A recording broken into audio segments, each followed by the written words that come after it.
সম্মানিত শিক্ষক, আমন্ত্রণ জানাচ্ছি গুগল ফর্ম ব্যবহার করে এমসিকিউ তৈরি বিষয়ক টিউটোরিয়ালে। এই টিউটোরিয়ালটি অনুসরণ করার মাধ্যমে আমরা শিক্ষার্থীদের মূল্যায়নের ক্ষেত্রে গুগল ফর্ম ব্যবহার করে এমসিকিউ তৈরি করতে পারব। সম্মানিত সহকর্মী, এবারে চলুন আমরা দেখি কিভাবে এমসিকিউ তৈরি করা যায়। আমরা এই ফর্মের শুরুতে যে টাইটেল দিয়েছিলাম তার নিচে ডেসক্রিপশন দিই। যেমন আমরা এখানে লিখলাম জীববিজ্ঞান দ্বিতীয় অধ্যায় জীবকোষ ও টিস্যু, অর্থাৎ পরীক্ষার বিষয়বস্তু বোঝার জন্য এখানে সংক্ষিপ্ত ডেসক্রিপশন দেয়া হলো। আপনারা চাইলে আপনাদের মতো করে প্রাসঙ্গিক ডেসক্রিপশন দিতে পারেন। শুরুতে শিক্ষার্থীর নাম, আইডি, সেকশন ইত্যাদি সংগ্রহের জন্য টাইটেল সেকশনের নিচে এই প্রশ্ন সেকশনে আনটাইটেল কোশ্চেনে লিখি শিক্ষার্থীর নাম। এটি যেহেতু শিক্ষার্থীকে টাইপ করতে হবে, তাই প্রশ্নের ধরন শর্ট আনসারই রাখি। এবার এই রিকোয়ার্ড রেডিও বাটনটি ক্লিক করে অন করে দিই। এতে শিক্ষার্থীরা নাম না লিখে সাবমিট করতে পারবে না। 3 ডট থেকে রেসপন্স ভ্যালিডেশনে ক্লিক করি। এখানে বাই ডিফল্ট নাম্বার দেখতে পাচ্ছি। এই ড্রপ ডাউনে ক্লিক করে টেক্সট সিলেক্ট করে দিই। ডুপ্লিকেট বাটনে ক্লিক করে এই আইটেমটি ডুপ্লিকেট করে দিই। প্রশ্নের টাইটেলটিতে এবার লিখি শ্রেণী। ডুপ্লিকেট বাটনে ক্লিক করে এই আইটেমটি ডুপ্লিকেট করে দিই। প্রশ্নের টাইটেলটিতে এবার লিখি শিক্ষার্থীর আইডি। এক্ষেত্রে ভ্যালিডেশনের জন্য ড্রপ ডাউন মেনু থেকে নাম্বার সিলেক্ট করে দিই। এরপর একই নিয়মে ডুপ্লিকেট করে সেকশন লিখি। এক্ষেত্রে ডান পাশের এই ড্রপ ডাউন মেনু থেকে ড্রপ ডাউন সিলেক্ট করি এবং সেকশন হিসেবে এ, বি, সি ইত্যাদি লিখে দিই। প্রিভিউ আইকনে ক্লিক করে দেখি শিক্ষার্থীর কাছে দেখতে এটি কেমন হবে।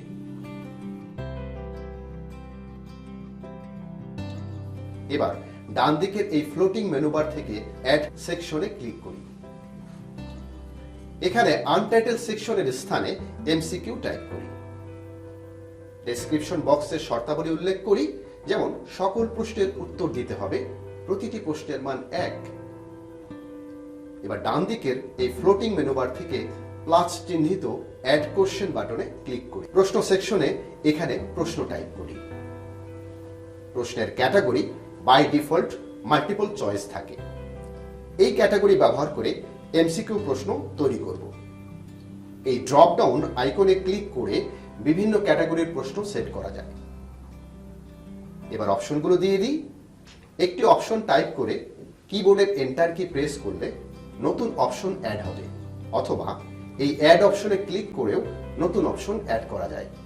এখন এর মধ্যে কোনটি সঠিক উত্তর তা কিভাবে সিলেক্ট করে দেব? এজন্য ফর্মের উপরের ডান কোণায় এই সেটিংস বাটনে ক্লিক করি। কুইজ সেকশনে ক্লিক করে মেক দিস এ কুইজ এর রেডিও বাটনটি অন করে দিয়ে সেভ বাটনে ক্লিক করি। দেখা যাচ্ছে এবার এমসিকিউ এর অপশনের নিচে আনসার কি দৃশ্যমান হয়েছে। আনসার কিতে ক্লিক করি এবং যে অপশনটি আনসার সেটির রেডিও বাটনে ক্লিক করি এবং পয়েন্ট সেট করে দিই। একটি এমসিকিউ এ 1 নম্বর, তাই পয়েন্টে 1 সেট করে ডান বাটনে ক্লিক করি।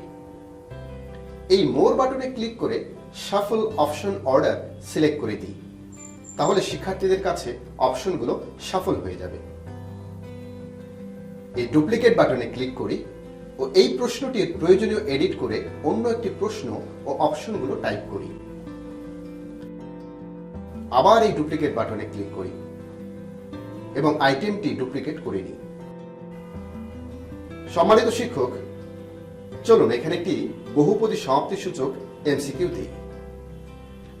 বহুপদী সমাপ্তি সূচক এমসিকিউ এর নির্দেশনা অংশটুকু এই কোশ্চেন বক্সে টাইপ করলে অ্যালাইনমেন্ট ঠিক থাকে না, তাই এটি ইমেজ আকারে অ্যাড করতে হয়। এই জন্য এই ইমেজ আইকনে ক্লিক করি। এই পপ আপ উইন্ডো থেকে ব্রাউজ বাটনে ক্লিক করে নির্দিষ্ট ফাইল লোকেশনে গিয়ে পূর্বে তৈরি করে রাখা কাঙ্ক্ষিত ছবিটি আপলোড করি।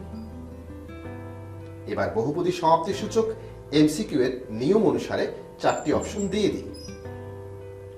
আবার এই ডুপ্লিকেট বাটনে ক্লিক করি ও আইটেমটি ডুপ্লিকেট করে নিই। সম্মানিত সহকর্মী, চলুন এখানে একটি অভিন্ন তথ্যভিত্তিক এমসিকিউ দিই। অভিন্ন তথ্যভিত্তিক এমসিকিউ এর নির্দেশনা বা উদ্দীপক অনেক সময় ছবি, চার্ট কিংবা ডায়াগ্রাম আকারে থাকে, তাই এটিও ইমেজ হিসেবে দিতে হয়। ইমেজ আইকনে ক্লিক করে ব্রাউজ করে ছবিটি আগের নিয়মে আপলোড করি। অভিন্ন তথ্যভিত্তিক প্রশ্নে যেহেতু একই উদ্দীপকের আওতায় একাধিক প্রশ্ন থাকে, তাই এখানে ডুপ্লিকেট করে পূর্বের নিয়মে একটি সিম্পল ও একটি বহুপদী সমাপ্তি সূচক এমসিকিউ দিই। সম্মানিত সহকর্মী, আমাদের প্রশ্ন টাইপ করা শেষ হলো। প্রিভিউ আইকনে ক্লিক করে দেখি শিক্ষার্থীর কাছে দেখতে এটি কেমন হবে। প্রক্রিয়াটি আবার দেখি এবং ফ্লোচার্টটি অনুসরণ করি।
সম্মানিত শিক্ষক, আশা করি আজকের টিউটোরিয়ালটি ভালো লেগেছে।